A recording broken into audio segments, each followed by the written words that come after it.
Hey everybody, Dustin DePirac here, columnist Jeremy Price, coming to you from the Assembly Hall, where personally, I think Indiana just had its biggest win of the season. I think, or its most, game, more than any other, I think has defined this team as one that belongs, at least at the very least, to the elite, in that kind of top echelon in the Big Ten, and probably nationally,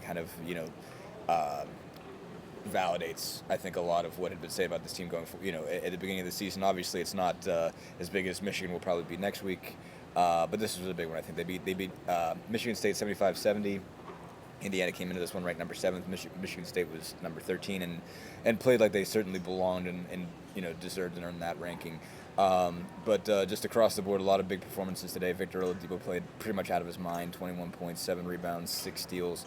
And Cody Zeller was not very good for most of the day, was very good in the last 2 minutes, I guess, to really come through. One with a huge drive to kind of seal, give Indiana a 2-possession lead when they really needed it, came up with a huge charge. Just across the board, I thought this was a pretty big one for these guys. Just how much do you think this one resonates for Indiana? No, I think this is a big one, and it's a big one for a lot of reasons. First of all, just the fact that they were able to close out a close game against a quality team. Yeah. Obviously, Butler didn't go so well. Wisconsin didn't go so well. Mm-hmm. Minnesota, obviously, they had a big lead. Right, and almost lost it. Almost lost it. So, from that standpoint, very big win. Also, because it's Michigan State, a team that has year in and year out been among the best in the Big Ten, and right now is probably coming into this game was probably playing as well, if not better than anybody else in the Big Ten, which is the reason they were in first place. Absolutely, they had won 6 straight. They lost the opener against Minnesota at the beginning for the conference opener, and since then they've won 6 straight. Looked really, really good doing it. Had a win over Ohio State, had a win over Wisconsin, beat some tough teams in some tough places, and obviously came in here and one of this one bad, and 2 very clearly has the weapons to beat just about anybody. As well as Indiana played. I mean, Indiana, had opportunities early to, they put Michigan State in a position, a very unenviable position, basically. Victor Oladipo had a steal just to start the game, took it the distance, and it was really, really loud in here, and there was a sort of, situation where a lot of lesser teams, I think, would have crumbled and fallen apart. Michigan State was pretty much too good for that. Just continued to make it a game, hit 11 three-pointers just to stick in this one. Gary Harris was phenomenal, had 21 points, including 5 threes. But yeah, just in all, they made it a game that was constantly back and forth. I mean, Indiana, they've had games like that. They haven't necessarily won a game like that, I don't think, since really going back to Georgetown, a game that was truly back and forth the whole way, that shot for shot, play for play, it was even the entire time. Yeah, and going back to something you said at the beginning there, I think it was big because Michigan State clearly had this game circled. This was a big one from their perspective to come in here and win.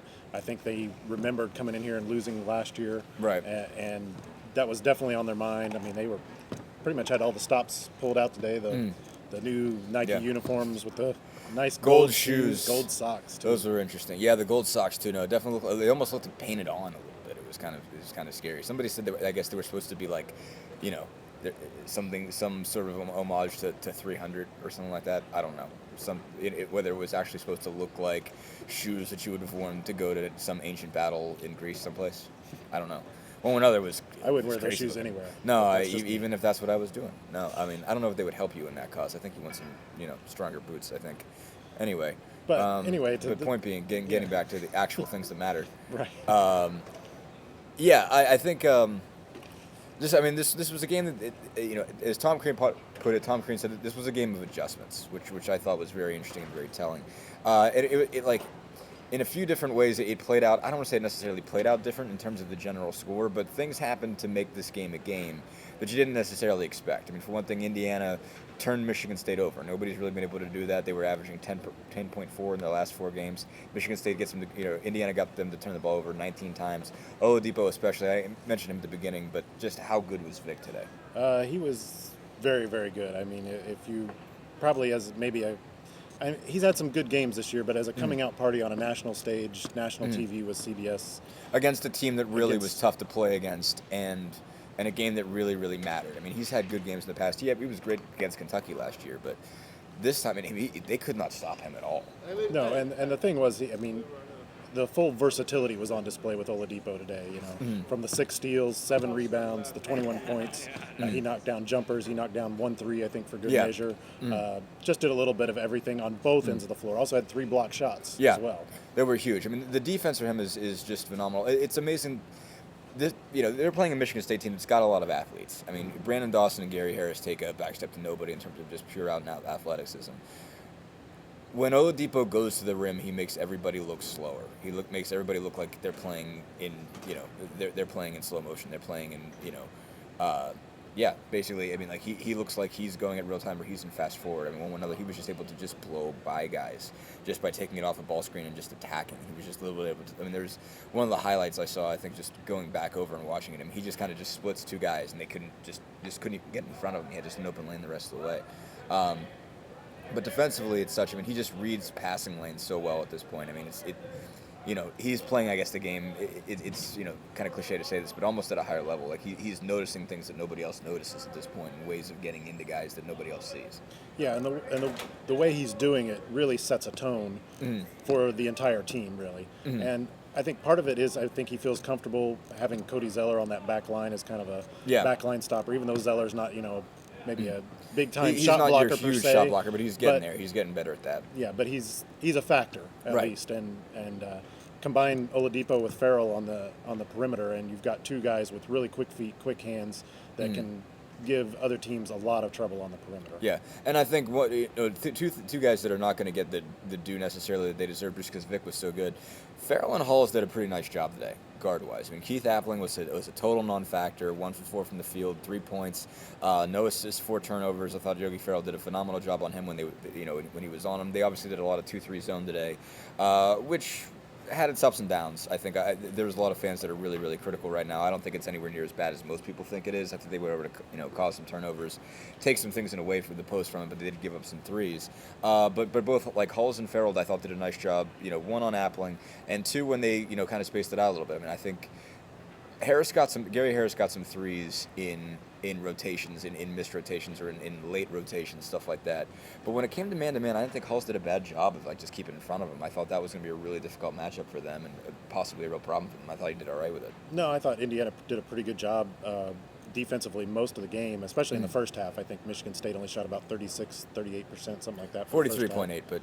Oh, well, yeah, they hit a couple late. Yeah, they did. But I thought a lot of, I'd have to go back and watch the game, obviously, to confirm this, but it seemed to me that most of Harris's threes actually were off man-to-man defense. They was not off the zone. I think Trice got a few shots off against the zone. Yeah, I think Payne had a couple, Payne might have had a couple off the zone. But most of Harris's were actually just where the ball was moving around, somebody left in, dug down, somebody dug in down the post on the against Knicks or whatever, and then the ball got kicked out, and Harris was over. Crean made a point about that. Some guys, I know we heard about this in the live chat a couple times. Crean just said, we had to change the post double 3 times. They kept really exploiting that every time.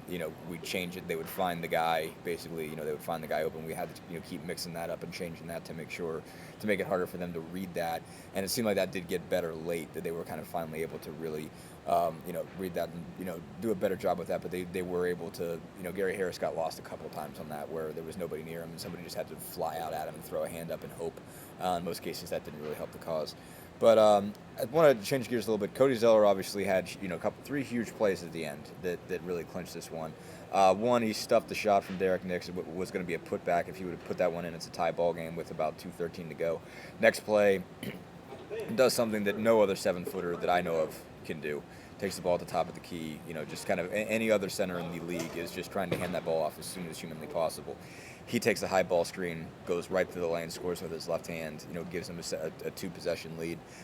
Later on, 14 seconds, takes a charge. So he obviously was very, very good in the clutch in this game. But up until that point, he was 1 for 6, 2 for 7 from the field, 0 for 4 against Penn State. Obviously, I think that game they were really trying to take him away. But is it a concern just the way Cody's having a hard time just putting the ball in the bucket right now?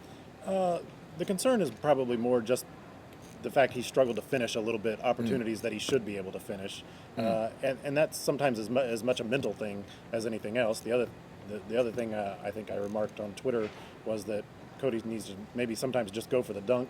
And instead of just trying to lay it up and see what happens.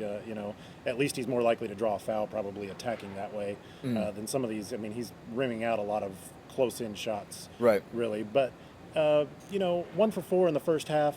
4 shots is not that much, and he's not going to force shots out of the offense. He took one 15, 16-footer in the second half, which actually I thought was good to see, even though he didn't hit that shot. I think that's a shot he needs to take and can hit. I mean, you watch him in warm-ups and stuff, he's knocking that down very easily, and I think that's a comfortable shot for him. So is it, a little bit of concern, not that much, because Indiana has such a balance of offense, and even when Cody's not scoring, other guys are playing off of him, getting open because of him. And as long as he's doing a job, makes a difference. Yeah.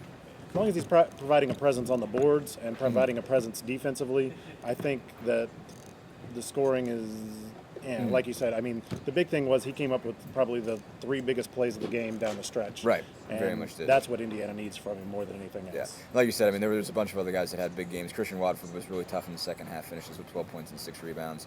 Jordy Hulls hit a couple big threes, also hit a free throw to really kind of put it away at the end, finishes with 10. Yogi Ferrell had 11 and 3. Will Sheehy had another pretty good game. 8 points, 3 for 4 from the field, pair of threes, and defended really well.